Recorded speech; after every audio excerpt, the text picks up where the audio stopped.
할렐루야, 사랑하는 새벽나라 친구들, 여러분과 함께 수요일 말씀을 나누게 된 황유일 전도사입니다.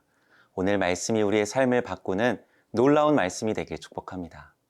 하나님은 우리를 어떤 사람으로 창조하셨을까요? 하나님은 우리에게 어떤 것을 기대하실까요? 오늘 말씀을 통해 하나님은 엄청난 영적 원리를 말씀하십니다. 오늘 말씀의 제목은 나타내시는 분입니다. 오늘의 말씀은 마가복음 4장 21절에서 29절입니다. 예수께서 그들에게 말씀하셨습니다. 사람이 등불을 가져와 그릇 아래 두거나 침대 밑에 숨겨놓겠느냐? 등잔대 위에 놓지 않겠느냐? 무엇이든 숨겨진 것은 드러나고 무엇이든 감추어진 것은 나타나기 마련이다. 들을 귀 있는 사람은 들으라. 또 예수께서 그들에게 말씀하셨습니다. 너희는 듣는 말을 새겨 들으라. 너희가 헤아려 주는 만큼 너희가 헤아림을 받을 것이요 또 덤으로 더 헤아려 받을 것이다. 누구든지 가진 사람은 더 받을 것이요 가지지 못한 사람은 그 있는 것마저도 빼앗길 것이다. 예수께서 또 말씀하셨습니다. 하나님 나라는 이런 모습이다. 어떤 사람이 땅에 씨를 뿌리면 씨는 그 사람이 자고 있든 깨어 있든 밤낮 없이 싹이 트고 자라난다. 그러나 그는 씨가 어떻게 해서 그렇게 되는지 알지 못한다. 땅이 스스로 곡식을 길러내는 것이다. 처음에는 줄기가 자라고 다음에는 이삭이 패고 그 다음에는 이삭의 알곡이 맺힌다. 그리고 곡식이 익는 대로 곧 농부가 낫을 댄다. 이제 추수할 때가 됐기 때문이다. 예수님은 계속해서 비유를 통해 하나님 나라의 비밀을 말씀하십니다. 먼저 유대인들의 일상에서 꼭 필요한 등불을 가지고 말씀하시죠. 21절입니다. 예수께서 그들에게 말씀하셨습니다. 사람이 등불을 가져와 그릇 아래 두거나 침대 밑에 숨겨 놓겠느냐? 등잔대 위에 놓지 않겠느냐? 등불을 켜는 목적은 등잔대 위에 놓고 밝히기 위해서라고 이야기합니다. 등불은 감추기 위해서 존재하는 것이 아니라 밝은 빛을 드러내기 위해서 존재한다는 거예요. 놀랍게도 마태복음 5장 14절과 16절에 보면 이렇게 이야기합니다.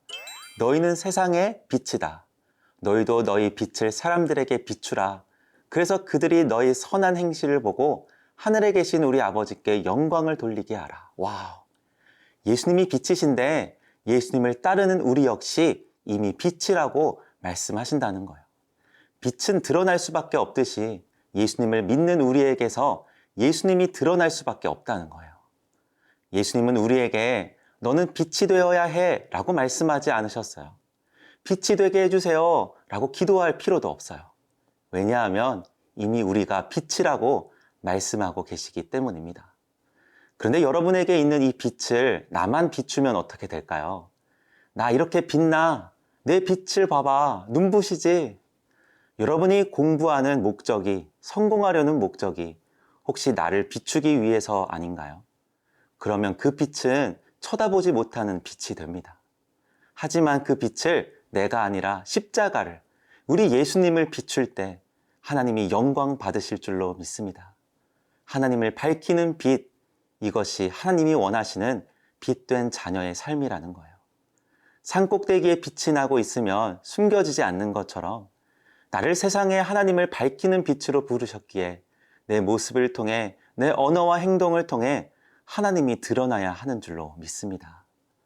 사랑하는 새벽나라 친구들, 하나님은 오늘도 어두운 세상에 하나님을 비출 빛된 자녀를 찾고 계십니다. 자신을 비추는 사람이 아니라 하나님을 비추는 사람을 찾고 계세요. 이 말은 이런 사람이 없다는 거예요.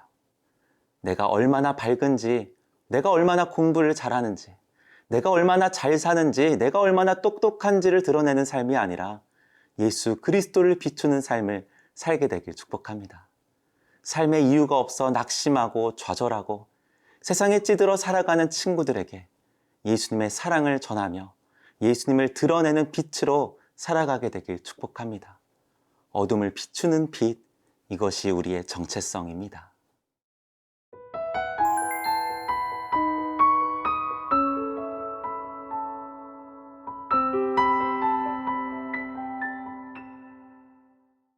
예수님은 이어서 또 하나님의 나라는 어떤 모습인지 비유로 말씀하십니다. 26절 하반절과 27절입니다. 어떤 사람이 땅에 씨를 뿌리면 씨는 그 사람이 자고 있든 깨어 있든 밤낮 없이 싹이 트고 자라난다. 그러나 그는 씨가 어떻게 해서 그렇게 되는지 알지 못한다. 씨는 그 사람이 자고 있든 깨어 있든 밤낮 없이 싹이 트고 자란다는 거예요. 예수님은 농부가 얼마나 잘했느냐를 말하는 것이 아니라 그 씨의 생명력을 말씀하고 싶으신 거예요. 농부가 잡초를 제거하고 물을 주는 수고를 하지만 그 생명은 농부의 영역이 아닌 것이죠. 결정적으로 농부는 씨가 어떻게 자랐는지 알지 못합니다. 그냥 밤에 자고 일어나 보니까 자라 있는 거죠. 씨앗이 심겨지고 열매를 거두는 것을 통해 하나님의 나라가 어떻게 이루어지는지 예수님은 설명하십니다. 하나님은 쉬지 않으시고 그 생명이 자라도록 역사하신다는 거예요. 사랑하는 여러분, 하나님의 나라는 이 복음의 능력은 이토록 위대합니다. 한 사람의 생명에 복음의 씨앗이 심겨지면 놀랍게도 구원의 역사가 일어나요. 그 사람을 통해 또 다른 사람에게 복음의 씨앗이 심겨지고 또 그 마음에 그 씨앗이 자라 하나님의 나라가 시작된다라는 거예요. 이 작은 씨앗은 우리의 삶을 바꾸는 놀라운 힘이 있다는 겁니다. 우리가 어떻게 예수님을 믿게 되었을까요? 우연히 되었을까요? 복음이 들어오지 않았던 이 땅에 수많은 젊은 선교사님들이 복음의 생명의 씨앗을 뿌렸어요. 그들은 자신의 목숨을 아까워하지 않고 죽음을 각오하고 이 땅에 생명의 씨앗을 심으셨죠. 그런데 아무런 변화가 일어나는 것 같지 않았어요. 그러나 그 작은 씨앗은 끝내 열매를 맺고 우리에게까지 복음이 전해졌습니다. 그래서 우리가 지금 이 자리에 있는 것이죠. 저는 우리 친구들에게 매주 설교를 합니다. 말씀의 씨앗을 뿌려요. 그런데 시험이 들 때가 있습니다. 언제인지 아세요? 눈물로 씨앗을 뿌렸는데 열매가 없는 것 같을 때, 변화되지 않는 모습을 볼 때 좌절하죠. 그런데 눈물로 씨앗을 뿌린 지 4년이 흘렀고 감사하게도 변하지 않을 것 같았던 그 친구들이 변화된 모습을 요즘 목격하고 있습니다. 사랑하는 새벽나라 친구들, 우리가 뿌리는 작은 씨앗이 아무것도 아닌 것처럼 느껴질 때가 있나요?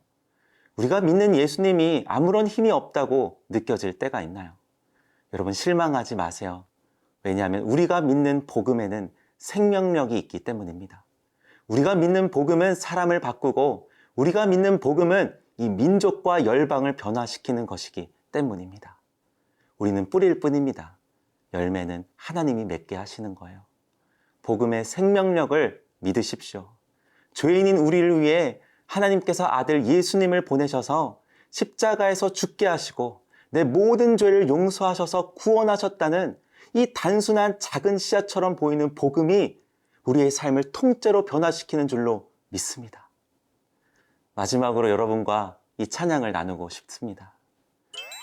내가 달려갈 길과 예수께 받은 사명 마치는 그날까지 난 멈추지 않네.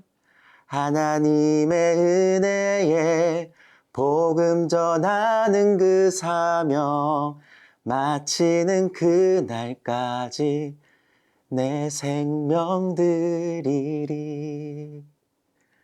예수 그리스도의 복음을 전하는 이 사명 마치는 그날까지 씨앗을 심는 모든 새벽나라 친구들이 되길 축복합니다. 오늘도 말씀으로 시작하는 여러분의 하루를 진심으로 응원합니다. 사랑하는 하나님, 어둠을 비추는 빛으로 살겠습니다. 복음의 씨앗을 심겠습니다. 복음이 내 삶을, 내 가정을, 내 학교를, 내 친구의 삶을 바꾸는 놀라운 기적을 경험하게 해주세요. 예수님의 이름으로 기도드립니다. 아멘.